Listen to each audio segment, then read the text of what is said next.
Is there a literal hell where the unrighteous will be punished for all of eternity? Well, in order to answer this question, we have to look at the biblical definition for that word hell. And this word hell comes from two Hebrew words. The first one being the Hebrew word Sheol. And Sheol simply describes the state of being buried in the earth with the earthworms. So it's describing a grave pit or a grave. The second one is Gehenna, which comes from the Valley of Gehenna, and the Valley of Gehenna was near Jerusalem.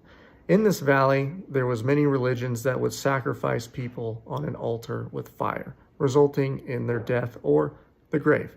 So Gehenna is not an eternal fire. It's a very temporary fire that results in death. Now, keeping that in mind, let's go to Matthew 25. And at the end of this chapter, Jesus says that the unrighteous will suffer everlasting punishment.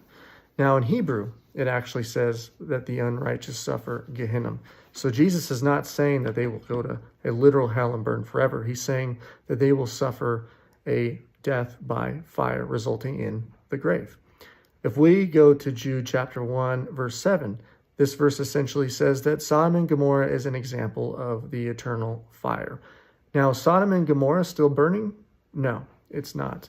These words, eternal fire, is actually the Hebrew word, Gehenna.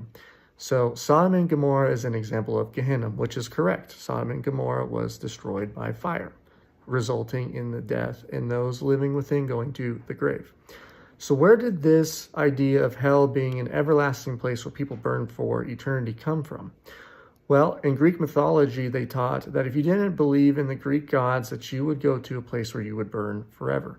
They took this Hebrew word Gehenna and they shortened it to the Greek word Gena, and they applied this new definition to it, which is this eternal punishment by fire.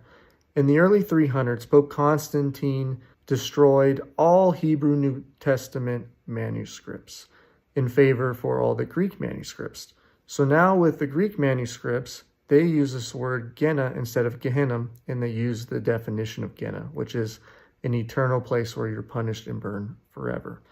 So luckily, there's a couple of New Testament Hebrew manuscripts that actually survived.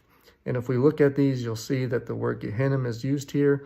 So no, hell is not a literal place where you burn for eternity and are punished.